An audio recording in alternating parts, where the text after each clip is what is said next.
परम पिता परमात्मा पूर्ण ब्रह्म सारी सृष्टि के रचनहार कबीर देव कबीर परमेश्वर जी की असीम रजा से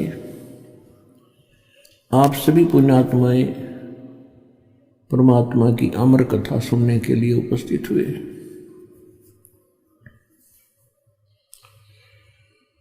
जिन प्राणियों के ऊपर परमेश्वर की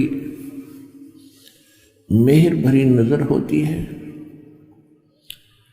उन्हीं को ये प्रेरणा मिलती है, उन्हीं के अंदर एक तड़प उठती है परमात्मा पाने की, अच्छे कर्म करने की, और उन्हीं को वो ठीक ठिकाना सतगुरु और यथार्थ सच स्थान मिलता है जहाँ पर वो वस्तु उपलब्ध होती है।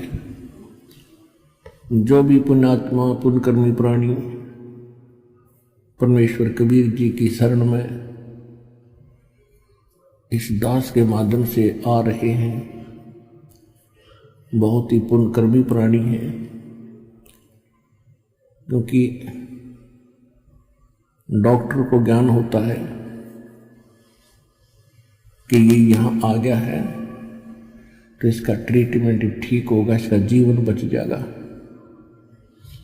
क्योंकि कुछ ऐसे हॉस्पिटल होते हैं उन्हीं में उन विशेष डिसीज की ट्रीटमेंट क्योर होता है।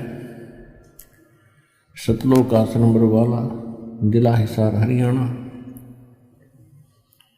ये इस आत्मा के उस दीर्घ रोग के नाश करने का हॉस्पिटल है जिसका क्योर जिसका ट्रीटमेंट 21 ब्रह्मांड में किसी के पास नहीं है।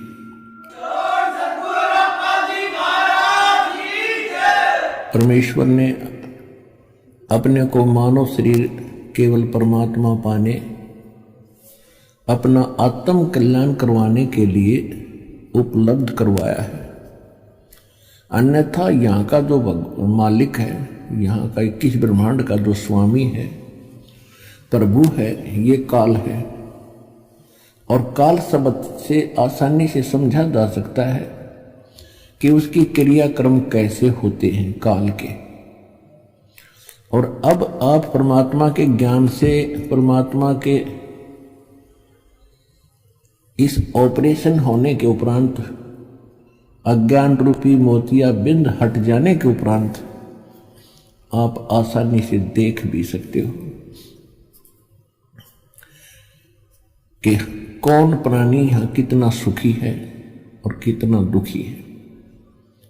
यहां पर सुख नाम की चीज स्वप्न में भी नहीं है, लेकिन हमने हल्के दुख को सुख मान लिया। तो इस लोक में आप रह रहे हो, ये काल नहीं चाहता कि इनको भगवान की जानकारी हो जहां ये सुखी थे, जहां पर ये पहले रहते थे, और इनको वो याद आ गई तो ये सभी भाग जाएंगे। और इसने आपको अपने स्वार्थवश रोक रखा है। तो उसने, अब आप देख रहे हो कि कौन जीव सुखी है। स्वप्न में भी सुख प्राणी कोई यहां पर नहीं है। और परमात्मा की एक विशेष कृपा है, वो ये चाहते हैं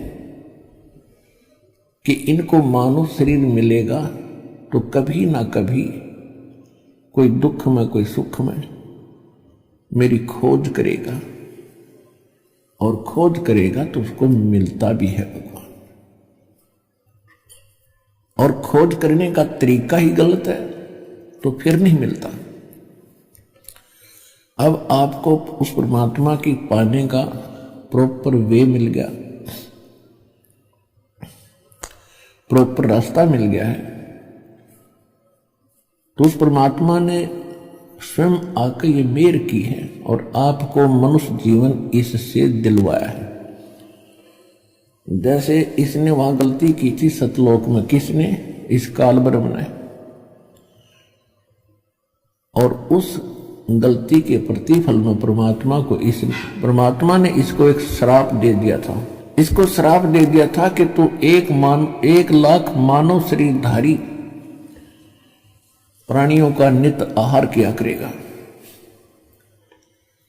अब प्रथम बार कोई व्यक्ति सृष्टि रचना को सुनता है तो श्रद्धालु के मन में आती है कि परमात्मा ने यह श्राप नहीं देना था, इसलिए इसने हमारे को यहां रोक रखा है।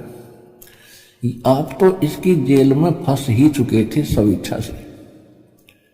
यदि परमात्मा इसको ये श्राप नहीं देते तो ये मनुष्य जीवन आपको कभी नहीं देता। 84 लाख प्रकार के ये कितने भयंकर कष्ट उठाने वाले प्राणी बना रखे हैं, एक दूसरे को तंग कर रहे हैं, खा रहे हैं, बुरा हाल है कोई, तो ये एक और बना देता वैरायटी। उस परमेश्वर ने जो रहम किया आप पे, और मानव शरीर परमात्मा ने एक विधान बनाया इसका कि प्रत्येक प्राणी को एक मानव शरीर अवश्य मिलेगा। कब मिलेगा? 84 लाख प्रकार के प्राणियों में कष्ट उठाता हुआ ये जब इसका एंड होगा 84 लाख प्रकार के अन्य प्राणियों के शरीरों में, फिर टर्न वाइज इसको एक मनुष्य शरीर और प्राप्त होता है मनुष्य का। उसमें ये कुछ कर लेता है तो ठीक है, नहीं तो फिर 84 लाख प्रकार के ना जाने अरबों खरबों युगों तक उन्हीं में धक्के खाता रहता है। तो आप कितने समय उपरांत आपका ये दाव लगा है मानव शरीर, और मानव शरीर प्राप्त करके फिर ये सत्य भक्ति परमात्मा का यथा स्थान। तो अब इसको संभाल के रखना, ज्यादा ध्यान देना, ये कोई बनावटी कहानी ना समझना। पहले तो हमें शंका रहती थी कि भाई किसने देखा है, क्या बताया सत्य है कि असत्य है। अब तो जिन्होंने देखा है और स्वयं परमात्मा ने आके बताया है, जिसने स्वयं आकर बताया है वो परमात्मा है। और फिर उन्होंने जिनको भगवान मिले हैं, जिन्होंने परमात्मा को देखा है, सचखंड सतलोक देखा है, और यहाँ के कष्ट भी उन्होंने देखे हैं, फिर उन महापुरुषों ने भी यही बताया है। तो अब ये शंका कति समाप्त हो जानी चाहिए बुद्धिमान व्यक्ति की।